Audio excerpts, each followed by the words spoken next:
अस्सलाम वालेकुम dear student, welcome to my YouTube channel MK bright chemistry. Student, आज हम लोग देखेंगे मॉलिक्यूलर सॉलिड को। हमने सॉलिड पोर्शन स्टार्ट किया हुआ था। पिछले लेक्चर के अंदर हम लोगों ने कोवलेंट सॉलिड को डिस्कस किया। आज देखते हैं मॉलिक्यूलर सॉलिड, यानी कि ऐसे सॉलिड जिनको बनाने वाले मॉलिक्यूल्स या तो पोलर हों या नॉन पोलर हों, वो कहलाते हैं मॉलिक्यूलर सॉलिड। यहाँ पर आज क्या हो रहा है, यानी कि मॉलिक्यूल या एटम मिल रहे हैं जो पोलर हो सकते हैं या नॉन पोलर, और मिलने की वजह से एक सॉलिड बना रहे हैं, उसे कहते हैं मॉलिक्यूलर सॉलिड। ये है मॉलिक्यूलर सॉलिड की definition. The crystalline solid in which polar और नॉन पोलर एटम और molecule combine and form a structure, hard structure, is known as molecular solid. अब अगर तो मॉलिक्यूल है जो मिल रहे हैं आपस में सॉलिड बनाने में, वो पोलर है, उसे कहेंगे पोलर मॉलिक्यूलर सॉलिड।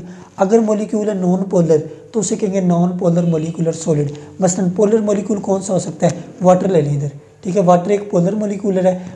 वाटर दूसरे मॉलिक्यूल के साथ मिल रहा है, मिलने के बाद क्या बना रहा है? आइस बना रहा है, वो एक सॉलिड है आइस। अब यहाँ पर ये जो सॉलिड बन रहा है उसे कहेंगे पोलर मॉलिक्यूलर सॉलिड। अब अगर मॉलिक्यूल है आयोडीन है, आयोडीन बेसिकली क्या है? नॉन पोलर है, ठीक है। आयोडीन आपस में मिलने के बाद एक सॉलिड बना रहा है जिसे हम लोग कहते हैं नॉन पोलर मॉलिक्यूलर सॉलिड, ठीक है।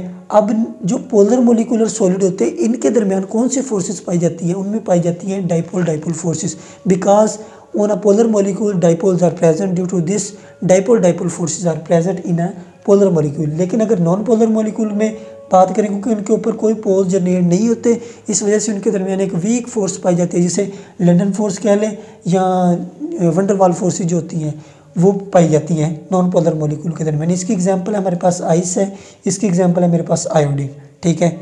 अब इनकी प्रॉपर्टीज़ को स्टडी करते हैं कि जो मॉलिक्यूलर सॉलिड्स होते हैं इनकी कौन कौन सी प्रॉपर्टीज़ होती हैं। सबसे पहली प्रॉपर्टी है जी, molecular solids are soft. Because सबसे पहले हम लोग को पता होना चाहिए कि जो सबसे ज़्यादा स्ट्रॉन्ग फोर्स होती है, स्ट्रॉन्ग बांड क्या होता है, वो मैंने आपको बताया था कि आयनिक बांड होता है, फिर कोवलेंट बांड होता है। अब ये जो फोर्सेज हैं ये वीकेस्ट फोर्सेज हैं, इनको तोड़ने के लिए हमें 8 से लेकर 42 किलो जूल इतनी एनर्जी तो हमें लोग चाहिए हाइड्रोजन बांड को तोड़ने के लिए। अब 8 से कम यानी कि 7 किलो जूल, इससे भी कम तकरीबन एनर्जी दरकार होती है इन फोर्सेस को तोड़ने के लिए। अब इनके दरमियान फोर्सेस जो हैं वो बहुत ज़्यादा वीक है।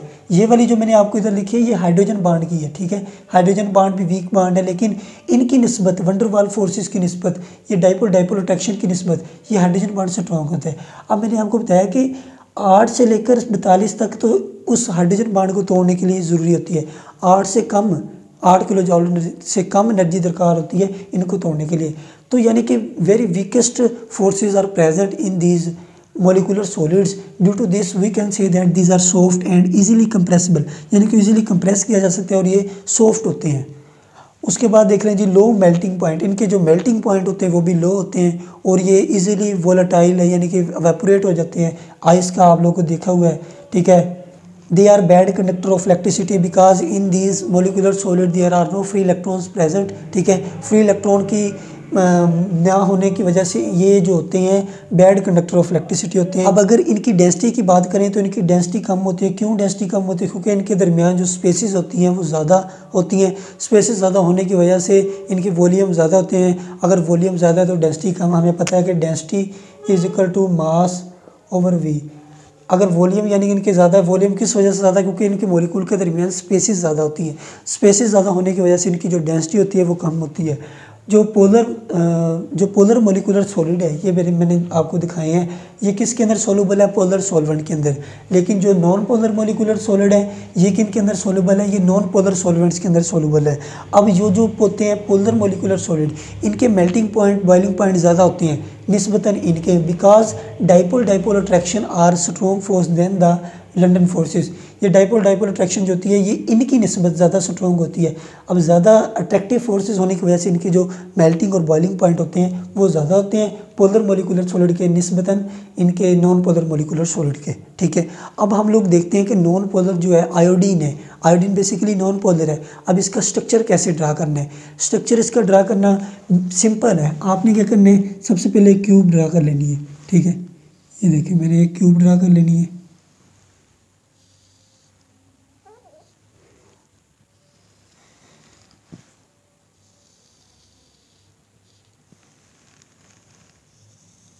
क्यूब ड्रा करने के बाद आपने क्या करना है, जिस तरह हम लोगों ने NaCl का स्ट्रक्चर ड्रा किया था, क्यूबिक स्ट्रक्चर था, इधर भी उसी तरह बिल्कुल करना है।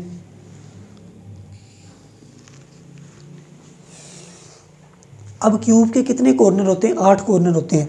अब आठों के आठों कॉर्नर के ऊपर आपने आयोडीन मॉलिक्यूल लगा देना है। आयोडीन बेसिकली मॉलिक्यूल की फॉर्म एग्जिस्ट करती है, ठीक है, तो हमने इस तरह लगाना है आयोडीन को, ठीक है, यानी कि 2 ड्रा करूँगा मैं इधर, ठीक है, यानी कि 2 सर्कल मैंने ड्रा किए, रिप्रेजेंट कर रहे हैं आयोडीन मॉलिक्यूल को। सब के जो 8 के 8 कॉर्नर है उधर आप लोगों ने क्या करना है? आयोडीन लगा देनी।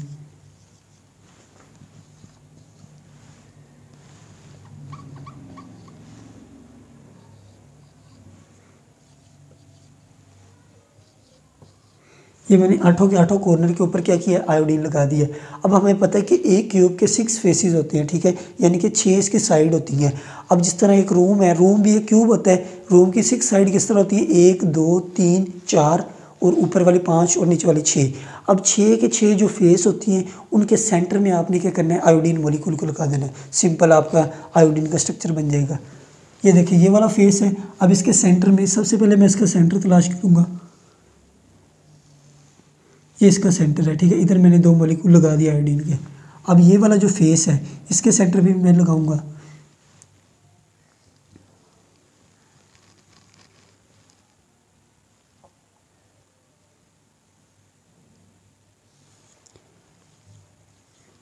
अब इसके सेंटर में भी मैं लगाऊंगा।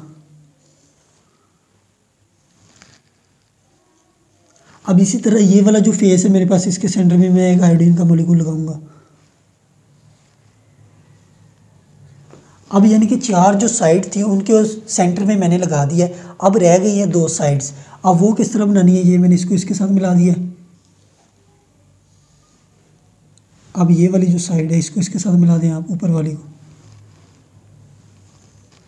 अब एक मॉलिक्यूल इधर लगा दें, एक मॉलिक्यूल इधर लगा दें, ठीक है, यानी कि इस तरह करके आपने क्यूब का 6 फेसेस जो होती हैं, 6 साइड जो होती हैं, हर साइड के सेंटर में एक आयोडीन मॉलिक्यूल लगाना है और एक क्यूब के जो कॉर्नर होते हैं 8 के 8 कॉर्नर, उस कॉर्नर के ऊपर आयोडीन मॉलिक्यूल लगा देना है, तो आपका आयोडीन का स्ट्रक्चर बन जाएगा, ठीक है। अब अगर देखें आयोडीन सॉलिड फॉर्म में, आयोडीन के मॉलिक्यूल के दरमियान हम लोगों ने सॉलिड फॉर्म के अंदर फासला चेक किया है, वो मेरे पास आता है जी 271.5 pm। लेकिन अगर गैसेस फॉर्म में आयोडीन, ये तो था सॉलिड फॉर्म के अंदर, ठीक है, अगर गैसेस फॉर्म में आयोडीन के मॉलिक्यूल के दरमियान फासला चेक किया जाता है तो वो हमारे पास आता है 266.6 pm, ठीक है। ये आयोडीन के मॉलिक्यूल के दरमियान फासला। आयोडीन बेसिकली सॉलिड फॉर्म में एग्जिस्ट करता है due to high force of traction. Force of traction ज़्यादा और पोलराइजेबिलिटी की वजह से ये जो आयोडीन होता है ये सॉलिड फॉर्म में एग्जिस्ट करता है। उम्मीद करता हूँ कि आपको आज के लेक्चर की समझ आई होगी। फिर भी अगर कोई क्वेश्चन हुआ तो आप कमेंट सेक्शन में पूछ सकते हैं। अब हम अपने नेक्स्ट लेक्चर के अंदर मिलेंगे, तब तक के लिए अल्लाह हाफिज़।